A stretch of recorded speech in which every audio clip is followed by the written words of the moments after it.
People have attended special commemorative ceremonies. Hundreds of others simply stood in silence for a time and prayed. The first of our reports tonight comes from Ivan Little, who was at the funeral of Wesley and Bertha Armstrong. The Armstrong's 16-year-old son Julian still bore the scars of Sunday's explosion as he arrived for the funeral service at Enniskillen Methodist Church with his sisters. Julian had been standing between his parents when the bomb exploded, killing them both, and he tried to dig them from the wreckage. His uncle, Ballymena Methodist minister, the Reverend Bertie Armstrong, said Julian was still deeply shocked. He seems to have been in the middle when the parents were killed. So therefore, the trauma for him must be very, very great indeed. And I feel that he's facing he even came down to the, when the remains was being brought to the church last night. And I think that this is important to be able to enter in, but it must take some courage to do it. Also at today's service, Gordon Wilson, the father of nurse Mary Wilson, who also died in the blast and who was buried from the same church yesterday.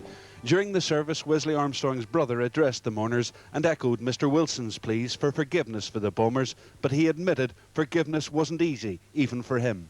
I don't think it's ever easy to forgive, but there's no other way, because the hurts, the greatest hurt is not to the IRA. If you hit, it is to yourself. Mr. Armstrong also said he would be prepared to meet his brother's killers.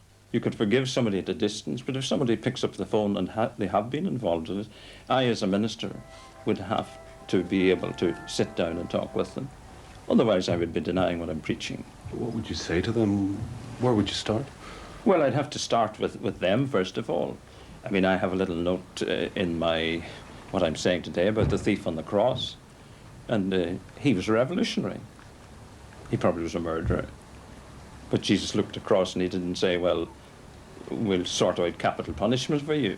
He didn't deal with that. He offered him something. Would you welcome the opportunity to talk to some of these people? I would. I feel that I have to. It would be my duty as a Christian. I wouldn't, if they didn't change. The other thief didn't change. But I think the attitude, my attitude, has got to be sorted out, first of all, and then to see where I would go in dealing with them. The second couple buried today was Kit and Jessie Johnson. Ask any of the hundreds of people who packed the Presbyterian Church what they were like, and you hear the words pillar of society, people you could depend on. Kit, who was 71, worked for more than 20 years as an ambulance driver and was awarded the BEM for devotion to duty. Jessie was a nursing sister and retired only last year. I have no doubt in my mind that if Kit and Jessie had been alive on Sunday, they'd have been in the midst of all the rescue efforts, bringing all the help they could to those who required them. The Presbyterian moderator told mourners he'd called for a minute's silence in churches this Sunday. And so I trust that throughout our church on Sunday morning, there will be that act of remembrance in which the congregation spend a minute in silence and we remember those who have died this past weekend. It was an emotional day for the Johnson family and for all those who shared their grief. One woman in the congregation collapsed and had to be taken to hospital. As the funeral cortege left for the burial at Trory Churchyard, the by now familiar reminder of Sunday's tragic events. Another victim of the Remembrance Day atrocity was buried in Ballymena. 68-year-old Johnny McGaw lived in Enniskillen, but had maintained close links with relatives and friends in his native town. This afternoon, hundreds of people turned out to pay their respects. The minister, the Reverend Russell Burney, told mourners that there was no justification for the continuation of the IRA's campaign of violence. Killers enslaved by hatred and bitterness. There was no public mandate for one more drop of blood to be shed. Protestant and Roman Catholic were telling the bombers to stop. Ordinary men and women would remain steadfast in the belief that good would triumph over what the minister said was this undisguised, naked evil. Television had revealed the full horror of the Remembrance Day massacre, harrowing scenes which filled them with despair. But the cameras also brought hope. Gordon Wilson's interview had revealed the full dignity of man. The ultimate winners were people of faith who hadn't been consumed by bitterness and hatred. Mr. Burney said that Mr. Wilson's words were in contrast with the shameful, sullen silence of the godfathers who hid in the shadows to find explanations. He told the congregation that Mr. McGaw's death would not have been in vain if it played a part in bringing the people of this country to their senses. The last of the 6 funerals today took place on the outskirts of Enniskillen. Holy Trinity Parish Church at Garvery could not accommodate all those who wished to attend the service for retired hospital matron Mrs. Georgina Quinton, and more than 100 remained outside. The Bishop of Clogher, Dr. Brian Hannon, told mourners that as each day passed, he was more convinced than ever that Remembrance Day 1987 in Enniskillen can be a turning point in the history of the province. Following the service, relatives bore the coffin of 72-year-old Mrs. Quinton to the family grave close to the church. The last of the 11 victims to be buried will be William and Nessie Mullen. Their funeral takes place at Scots Presbyterian Church in Enniskillen tomorrow afternoon, with burial afterwards at Brandrum Cemetery. As the people of Enniskillen buried 6 more of their dead, thousands of Ulster people in towns and villages throughout the province gathered to mourn. The sorrow and sympathy felt by people across the country was shown as men and women made their way to the nearest cenotaph to pay silent tribute to the dead of Enniskillen. In Belfast, thousands left their homes and workplaces to meet and hold services commemorating the men and women killed in Sunday's massacre. At Shorts, workers at the Missile Division on the Castlereagh Road held an early morning service at the nearby cenotaph, where they laid a wreath and bowed their heads in prayer.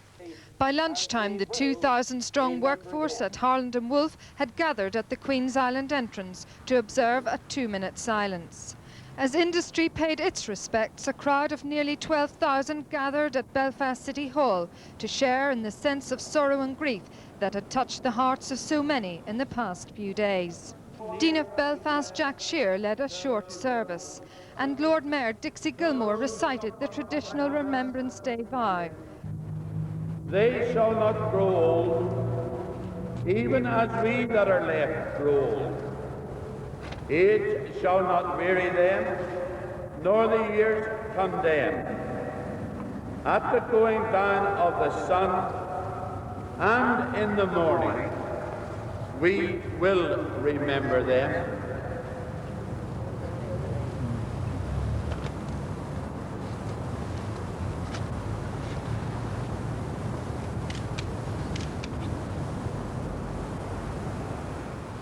In Dublin, people have been queuing up to sign an Enniskillen Book of Condolence at the Mansion House.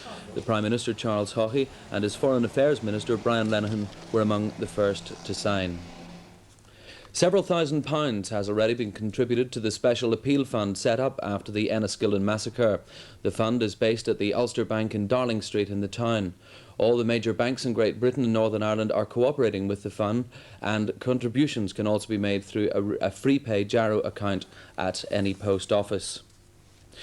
The Royal British Legion in Enniskillen is to hold a second remembrance service later this month. Committee members met only hours after Sunday's massacre to make plans for the service on Sunday. That's the 22nd of November. The Church of Ireland Primate, Dr. Robin Eames, who was to speak at the remembrance service in Enniskillen Cathedral last Sunday, will conduct the service. Meanwhile, Ronnie Towners, President of the Royal British Legion branch in Enniskillen, who escaped injury in the last, said the ceremony will commemorate Sunday's 11 victims as well as the dead of the 2 world wars. Northern Ireland Secretary of State Tom King has bitterly attacked the IRA after the defusal of a bomb planted near Pettigo, which, had it been detonated, would have meant a second slaughter on Remembrance Sunday. Mr. King said the bomb has revealed the nauseating hypocrisy of the contemptible statement of regret issued by the IRA about the Enniskillen bomb. The device, which contained 150 pounds of explosives, 5 times that of the Enniskillen bomb, had been planted close to the spot where children and parents traditionally gathered for the Remembrance Day service. Today in Enniskillen, a police chief told newsmen of the devastation